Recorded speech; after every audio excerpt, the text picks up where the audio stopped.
Shalom desde Sião, aqui é Miguel Nikolaevski do Café Torá e o nosso assunto de hoje é a aristocracia judaica na Europa. O começo do movimento sionista judaico moderno.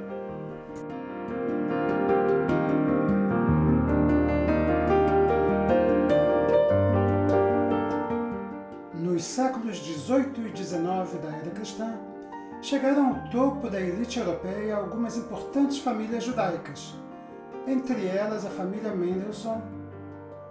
Moshe Mendelssohn foi o pai do movimento judaico, que começou a se desenvolver no século XVIII. E no século XIX surgiram três grandes famílias: a família Rothschild, a família Montefiore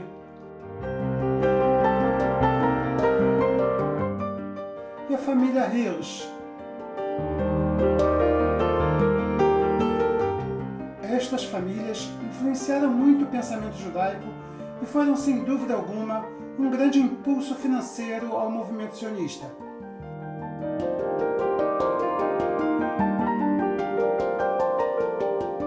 O movimento sionista também foi influenciado pela independência grega, que ocorreu em 1821.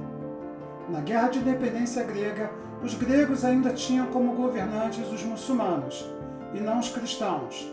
Eles vinham da Ásia e não da Europa. Eram os turcos otomanos que governavam.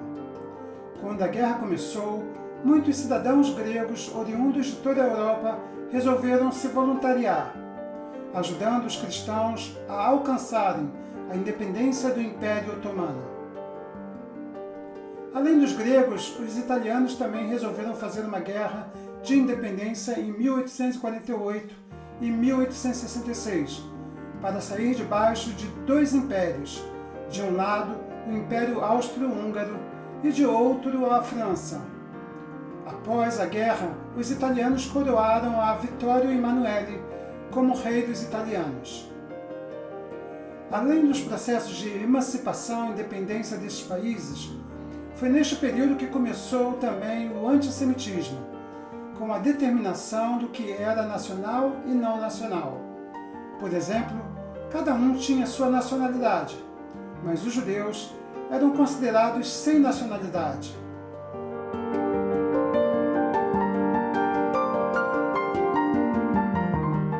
Além do antissemitismo europeu, a demografia foi uma grande influência, pois entre os anos de 1800 e 1900, a população da Europa cresceu em 200 milhões de habitantes, passando de 200 milhões para 400 milhões de pessoas vivendo neste continente. Enquanto isso, o número de judeus cresceu de 2 milhões para 9 milhões, ou seja, quase 5 vezes mais. Um dos motivos para este grande número entre os judeus é, pelo visto, por uma causa de questões sanitárias, como, por exemplo, a lavagem das mãos e a purificação, e o compromisso que um judeu tem de ajudar ao outro, a chamada solidariedade judaica. Na Europa, não acontecia de um judeu morrer de fome, ele sempre recebia a ajuda de sua comunidade.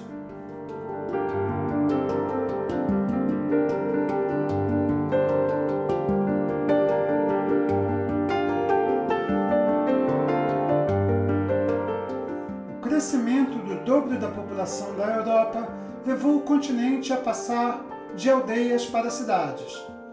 Este é o movimento de urbanização do continente.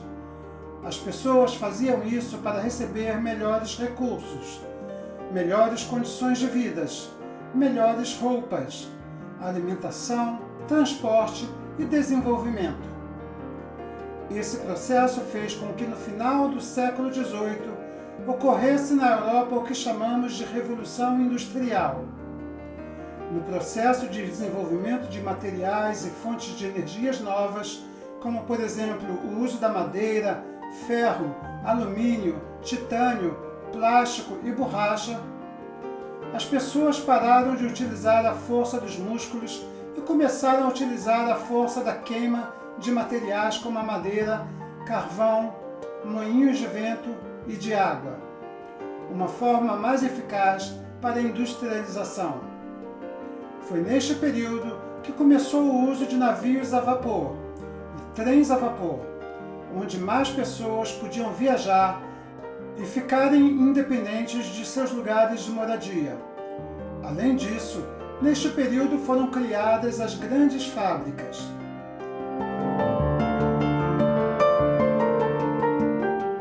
A urbanização também levou a problemas sociais graves, como, por exemplo, a pobreza extrema nas cidades. As crianças foram postas para trabalhar, mesmo tendo entre 7 a 8 anos de idade. Os pais, mesmo assim, tinham que ir para trabalhar nas cidades. Muitos, então, se mudavam para as cidades para não precisar de transporte, na tentativa de melhorar suas condições de vida. Foi neste período que iniciou-se a ideologia do socialismo e do comunismo. Sendo que o principal influenciador foi Karl Marx. Foi também neste período que começou o movimento racídico, o movimento reformista e, posteriormente, o movimento conservativo, movimentos judaicos que persistem até o dia de hoje na sociedade judaica no mundo todo, inclusive em Israel. A terra de Israel estava debaixo do controle do que era chamado de o homem doente do Bósforo, o sultão turco-otomano Abd al-Hamid II, que governava toda a região, inclusive a Terra Santa, durante o período final do Império Otomano.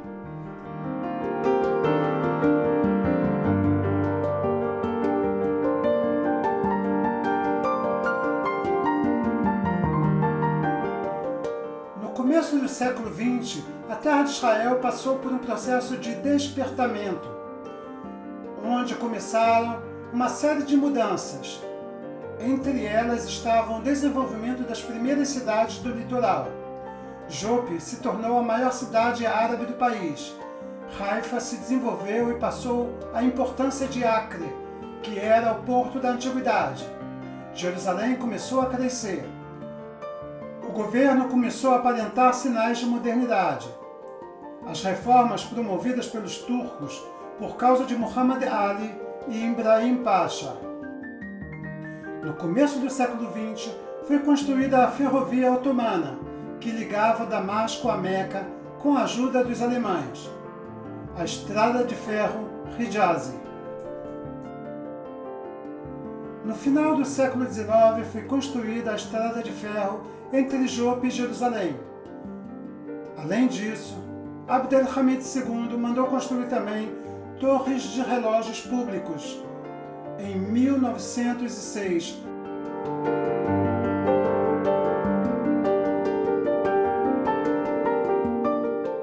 vejamos alguns sinais da influência e entrada das superpotências ocidentais na região. A intenção era preservar a integridade do Império Otomano, até que este acabasse morrendo por si só. Por enquanto, a ideia era criar locais de posse, uma forma de controlar e expandir a influência de cada potência.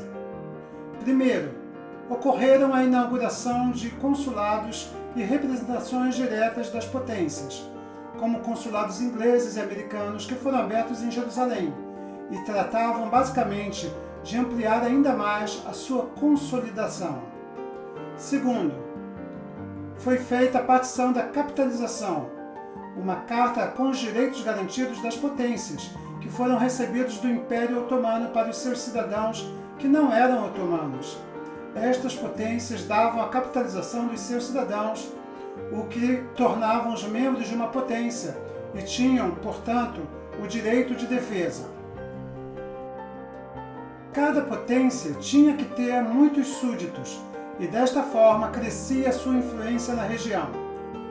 Os consulados eram quem davam as capitalizações e as capitalizações defendiam os cidadãos. Muitas das capitalizações ajudaram na imigração para a terra de Israel antes da época britânica. Por causa da Primeira Guerra Mundial, os turcos cancelaram as capitalizações e muitos dos judeus que haviam chegado no país com a capitalização se tornaram pessoas sem cidadania e súditos de um governo inimigo dos turcos. Muitos deles foram expulsos do país nesta época. Organizações religiosas das potências também deram cobertura às principais religiões. Os franceses eram patronos dos católicos, os alemães e os ingleses dos protestantes, os russos dos gregos ortodoxos. Foi nesta época na Europa que passou um processo de secularização da sociedade. Mesmo assim, a patronização das organizações religiosas se tornaram um método de penetração e influência na região. Para aumentar ainda mais sua influência na região, as potências começaram a construir organizações religiosas, entre elas igrejas, hospedarias, hotéis, sistemas educacionais e hospitais. Estes eram endereçados aos súditos das superpotências e também a um trabalho missionário na tentativa de converter os judeus ao cristianismo. Os judeus que viviam na terra de Israel e eram súditos do Império e os imigrantes novos da Europa que utilizavam a capitalização se dirigiam para os representantes das grandes potências e se tornavam seus súditos. Por exemplo, os ingleses se tornaram patronos dos imigrantes. Os ingleses tentaram fazer com que os judeus se convertessem, porém poucos tomaram esse passo. Os ingleses então pararam o trabalho missionário. Os turcos, por exemplo, tinham um péssimo sistema de correios, então as cartas e correspondências eram enviadas através dos austríacos.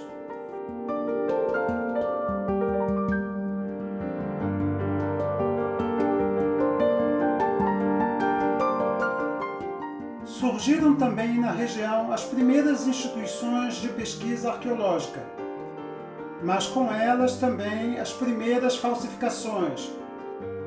Moshe Shapira, um judeu convertido, forjou descobertas arqueológicas, vendeu-as e enriqueceu com elas.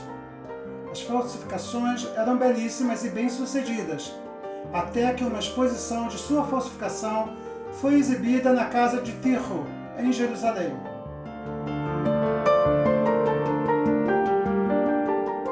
As potências começaram a desenvolver também colonização agrícola na região, como as colônias alemãs dos Templários, nos seguintes vilarejos: em Haifa, Jope, Sarona na região de Tel Aviv, Vale de Refaim em Jerusalém e muitas outras em todo o país. A colonização cristã protestante da Europa esteve lado a lado do começo da colonização judaica, mas não prevaleceu. Isso se deve à Segunda Guerra Mundial, mas este é um outro assunto que falarei mais adiante. Por causa do desenvolvimento de navios a vapor, poderiam chegar na região peregrinos em todos os períodos do ano, e isto acelerou a onda de peregrinação pela Terra Santa. Você acabou de ver e ouvir a aristocracia judaica na Europa, o começo do movimento sionista judaico moderno.